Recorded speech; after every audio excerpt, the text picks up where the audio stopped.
مشاهدينا الأعزاء، السلام عليكم ورحمة الله تعالى وبركاته، وأهلا وسهلا بكم في فيديو جديد. في هذا الفيديو سأتحدث حول التطورات الجارية في منطقة القرن الأفريقي، وخصوصا أو في خط العلاقات السودانية الأثيوبية على عجالة. تعلمون أن هناك تطورات متسارعة في الإقليم، وخصوصا في منطقة الحدود السودانية الأثيوبية. هناك هجمات قامت بها ميليشيات الأمهرة التي تحتل الأراضي السودانية، وكان هناك ردة فعل للجيش السوداني على هذه المنطقة، واستعاد جزء كبير من المناطق التي كانت تحتلها هذه الميليشيات في ظل تزمت أبابا، في ظل تزمت من طرف حكومة أديس أبابا، وهناك بعض الاحتقان في العلاقات البينية بين البلدين. فبالتالي سنحاول أن نناقش هذا التطور أو هذا المتغير بصورة مستعجلة لغرض تغطيته، ولغرض أن يكون المتابعين على إلمام بهذا التطور. فبالتالي أستميحكم عذرا أني تأخرت في تحليل هذا التطور، ولكن إذا كنتم تتابعون على الفيسبوك فمن المؤكد ستكونوا على اطلاع بهذه المتغيرات أو بهذا التطور.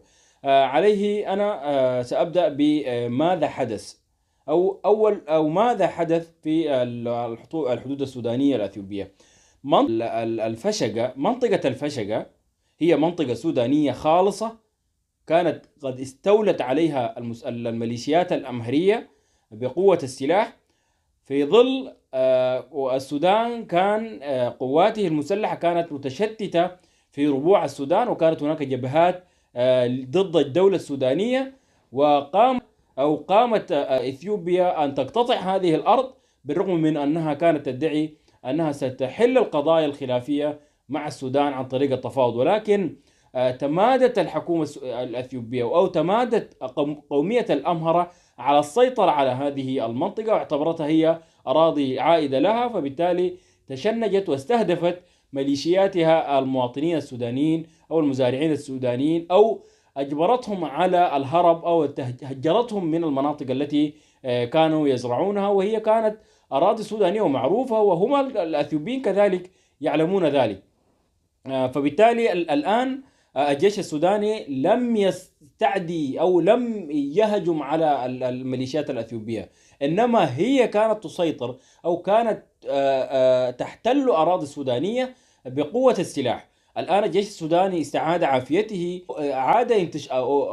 أعاد انتشاره في منطقة الفشقة، وبذلك فرض سلطته على هذه المنطقة التي تعتبرها إثيوبيا خلافية، بالرغم من أنها هي أراضي سودانية باعتراف رئيس الوزراء الأثيوبي الراحل ملس زناوي. فبالتالي هذه القضية لم تنبش لأن السودان يريد التمدد في أراضي غيره، بل هي أراضي سودانية يريد أن يستعيدها من القوة التي سيطرت عليها بقوة السلاح. فبالتالي السودان لم يستعدي أو لم يعتدي على إثيوبيا، ولم يستغل الظروف الداخلية في إثيوبيا. تعلمون أن هناك صراع أثيوبي داخلي بين قومية الأمهرة وقومية التجراي، وآبي أحمد استغل هذا الصراع لغرض تقوية أركان نظامه، ولكن السودان لم يتقدم أو لم يخطو هذه الخطوة لغرض الاستغلال الظروف التي تعاني أو تعيشها إثيوبيا. فبالتالي الأمر يرجع إلى قرار سياسي سوداني كان هو قرارا مدروسا من قبل، ولكن السودان طلب من حكومة أديس أبابا أن تعيد النظر في مسألة أو أن تعجل من مسألة المفاوضات التي كانت بطيئة جدا، بالرغم من أنها حسمت في كثير من الأطراف. يعني فيما يخص الفشقة الصغرى التي تحادد إقليم التجراي كانت محسومة، ولكن عندما أتت لجان الحدود، عندما أتت لترسيم حدود التي تحادد السودان مع إقليم الأمهرة، رفضت هذه الأقلية أو هذه المجموعة وفرضت أجندتها، واستغلت القوات المسلحة أو أو الميليشيات المسلحة التي تستغلها أحيانا للهجوم على المزارعين السودانيين وعلى الأراضي السودانية. ولكن الآن الجيش السوداني نعم فقد شهداء، 4 شهداء منهم ضابط برتبة رائد. الآن السودان بدم أبنائه وبجسارة جيشه استعاد هذه المنطقة، نعم إثيوبيا ربما أو حكومة آبي أحمد ربما تظهر نعم حكومة آبي أحمد ربما تظهر بعض الانزعاج من هذه الخطوة، ولكنها خطوة مبررة من طرف السودان، والمجتمع الدولي لم ينزعج من هذه الخطوة، بل السودان تعجل في مسألة شكوى إثيوبيا في مجلس الأمن الأفريقي، وإثيوبيا لهذا استدعت السفير السوداني وقامت باحتجاج واضح على المساعي السودانية في هذه المنطقة. السودان من المؤكد لا يريد مجابهة أثيوبيا لقضية خلافية يمكن حسمها عن طريق المفاوضات، ولكن تعنت الأمهرة ومجابهتهم أو توسلهم للقوة الخشنة والتعامل مع القوات المسلحة السودانية ونصب الكمائن لها واستهداف منسوبيها، هذا أمر غير مقبول. فلذلك كان الرد السوداني رد قاسي، وقام البرهان بزيارة هذه المنطقة، بزيارة منطقة القضارف، ووقف على التجهيزات التي يقوم بها الجيش السوداني هناك، بعد أن أخذ تطمينات كافية من الوضع من الجاهزية العسكرية للجيش السوداني عاد إلى الخرطوم. فبالتالي إثيوبيا الآن هي أيضا لا تريد أن تدخل في صراع مع السودان، لأن إثيوبيا الآن هي منكشفة استراتيجيا وأمنيا، يمكن للسودان أن يستغل بعض الصراعات أو يستغل بعض المكونات الإثنية الأثيوبية التي هي منزعجة من تغول الأمهر على السلطة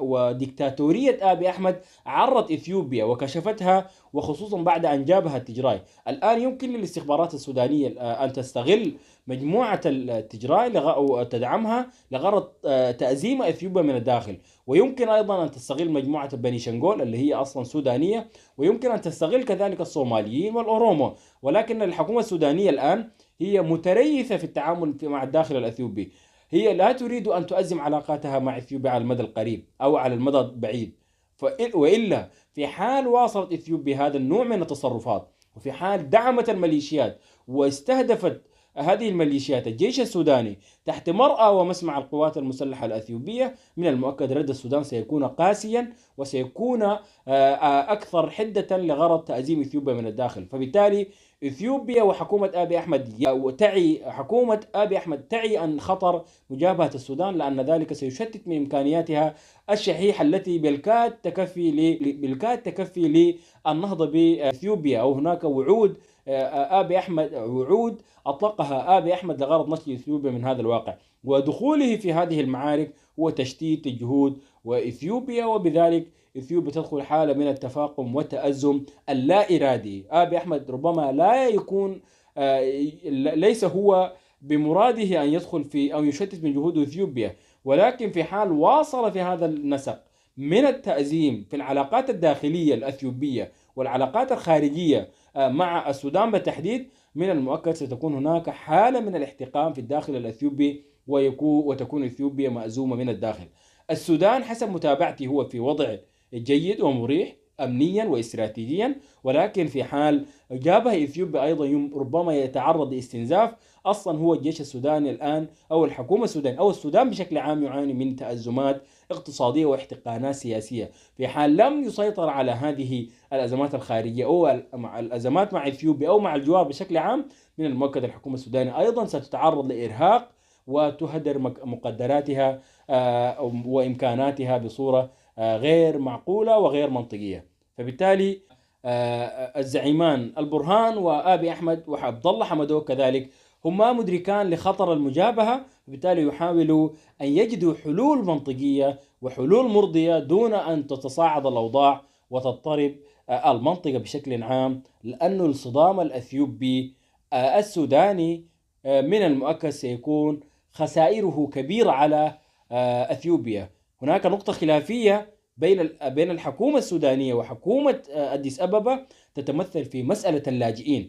هناك بعض الادعاءات تقدمها حكومة أديس أبابا تقول بأن إيواء اللاجئين بهذه الصورة هذا أمر مهدد لأمنها واستقرارها، والسودان يعتبر أن من لجأ إليه من التجراي هم معصومين وهم هجروا بقوة السلاح، لذلك لابد من أن يقدموا لهم المعونات والإيواء اللازم وحمايتهم من أي هجمات ربما تحصل من طرف الأمهرة أو من طرف الجيش الأثيوبي. فبالتالي السودان يعي خطورة أي السودان يعي حساسية حكومة آبي أحمد، ولكنه يريد منها أن تقدم بعض التنازلات في بعض القضايا التي تخص أمنه واستقراره ووحدة أراضيه. اجتماع جيبوتي اليوم هو اجتماع مهم، ستناقش فيه بعض الملفات تخص السودان أو سلام جنوب السودان، وكذلك العلاقات الكينية الصومالية، وعلاقات مع علاقات الدول أو التطورات الإقليمية. ولكن هذا الأمر في حال لم تناقش قضية الحدود بين السودان وأثيوبيا، هذا أمر لن يجعل أو يفرغ هذه القمة من محتواها. وكذلك في حال لم تناقش الأزمة الدبلوماسية بين الصومال وكينيا، أيضا هذه القمة لا معنى لها، ولذلك هي ستكون قمة تحصيل حاصل لغرض مناقشة قضايا تخص الإقليم. وهذا ما وددت بيانه لكم، وإلى اللقاء في فيديو آخر، والسلام عليكم ورحمة الله تعالى وبركاته.